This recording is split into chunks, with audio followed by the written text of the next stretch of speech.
Bonjour et bienvenue pour cette nouvelle vidéo Sorare. On se retrouve après quelques semaines d'absence pour reparler de l'équipe d'Hakim et voir comment elle a évolué en 2-3 semaines. Si vous aimez le contenu de cette vidéo, n'hésitez pas à cliquer sur le bouton like et si vous n'êtes pas encore inscrit sur Sorare, cliquez sur le lien dans la description pour bénéficier de l'offre de parrainage. Alors on se rappelle les objectifs qu'on s'était fixés la dernière fois.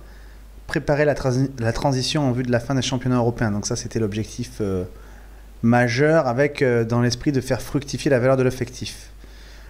Augmenter le nombre de joueurs de l'effectif aussi, essayer de trouver un gardien titulaire. Voilà. La Coupe du Monde et les joueurs qui peuvent y participer, on y pense, mais on va se fixer, on avait une priorité avec les premiers objectifs et on va regarder comment ça s'est passé. Alors déjà, un petit rappel sur l'équipe de Hakim. Donc il avait, il y a 2-3 semaines, il avait 11 joueurs dans son effectif, vous voyez. Et je peux vous dire qu'il a été super actif. D'abord, on va parler d'une technique que vous pouvez utiliser vous aussi, que certains utilisent, beaucoup utilisent aussi, la technique des achats-reventes. Donc acheter des joueurs dans le but de les revendre immédiatement. Donc là, ce qu'il faut retenir en particulier, c'est qu'il n'y a pas de profit, pas de petit profit. D'accord ? On essaie de faire des petits profits, si on peut en faire des grands c'est encore mieux, mais le but c'est de revendre les cartes pour qu'on augmente sa masse, la valeur de son effectif. Voilà. Donc on verra après qu'il avait vendu Boss pour pouvoir s'acheter Marafona. Et du coup il avait un gardien, il s'est fait 0,02 dessus. Vous voyez, il a quand même acheté toutes ces cartes là et les a revendues de suite dans la foulée. Donc grâce à toutes ces achats-reventes, il s'est quand même fait un bénéfice de 0,021 de TH. Donc c'est la moitié du budget de base, hein, parce qu'à la base c'était 0,04. Donc il a réussi à récupérer la moitié de son budget en plus grâce à cette technique d'achat-revente. Voilà.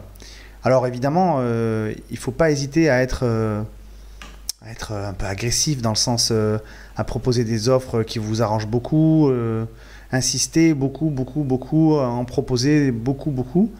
Parce qu'il y a toujours un qui finit par accepter, qui voit de l'intérêt dans les joueurs que vous vendez, et sûrement peut-être à juste titre pour lui, mais voilà, l'intérêt c'est que ça vous bénéficie pour vous. Donc maintenant son nouveau budget disponible c'est 0,0222 et avec ça il a fait des achats.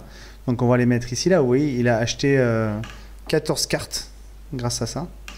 Il n'achète pas des cartes qui ont une énorme valeur parce qu'il est toujours dans cette dynamique de vouloir les revendre assez rapidement. D'ailleurs, vous allez voir que pas mal de ces cartes, Juan Leiva, Zeki Yavru, Omar Gonzalez, je ne sais plus qui d'autre, mais c'est des cartes qu'il n'a pas forcément revendues, mais qu'il a échangées après. Voilà. Donc, à la suite de tous ces achats, on peut voir que le bilan est le suivant. Il lui reste 0,0079 dans son budget. Voilà. Donc, évidemment, là, c'est l'argent qu'il a dépensé, mais il faut prendre en compte tout ce qu'il a vendu et je vous en avais pas parlé, mais il avait vendu 2 joueurs. Il avait vendu, vous voyez, Peter Bosz et Florian Yaritz. Alors Peter Bosz, il a vraiment fait une belle opération. Vous voyez, le prix était de 0,0153. À l'achat, c'était Christophe Haas qu'il avait acheté, qu'il avait échangé pour Peter Bosz. Et il a revendu quasiment le double. Et aussi Yaritz, vous voyez, une très belle plus-value, plus de 3 fois la valeur initiale. Donc c'est pour ça qu'il avait ce budget-là à dépenser pour pouvoir dépenser et faire des achats. On va s'intéresser au trade qu'il a fait. Donc il a aussi fait quelques trades. Vous voyez, donc il est hyper actif. Des fois, il échange une carte pour une carte, des fois 2 pour 1, des fois 1 pour 2. Donc ça dépend. Il a fait une superbe affaire avec Dirk Proper contre Maximovic au niveau financier. Et aussi avec les 2 joueurs qu'il a échangés contre cette carte rare. Zeki Yavru. Voilà. Avec possibilité Golizadeh de jouer la Coupe du Monde, puisqu'il est iranien, et Mikotadze, peut-être aussi dans les semaines avec la Ligue des Nations, il peut bien servir, il est international géorgien, je crois. Voilà. Donc tout ça, c'est un petit peu pêle-mêle, il y a beaucoup de transferts, beaucoup d'achats, beaucoup de ventes, de reventes. Donc voilà le bilan, en fait, de son équipe à la fin de ces 3 semaines d'opérations diverses. Voilà. Il avait un budget initial de 0,04.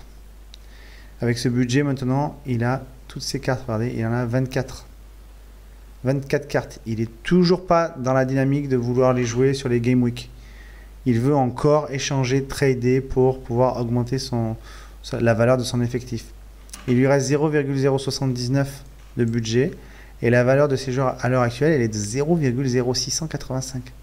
Donc vous voyez que la valeur totale, si on ajoute le budget qui lui reste plus la valeur de ses joueurs, elle est de 0,0771.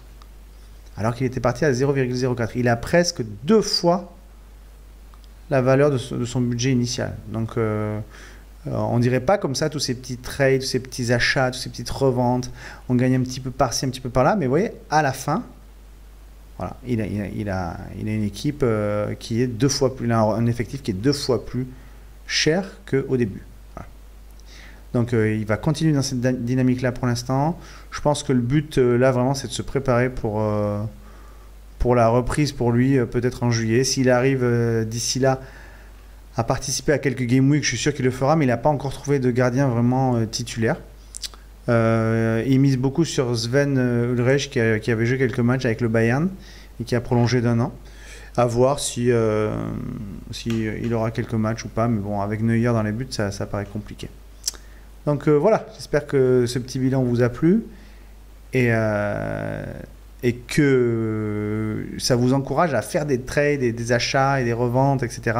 À être assez actif sur ce rare pour pouvoir faire avancer votre effectif dans la bonne direction. Voilà, à bientôt.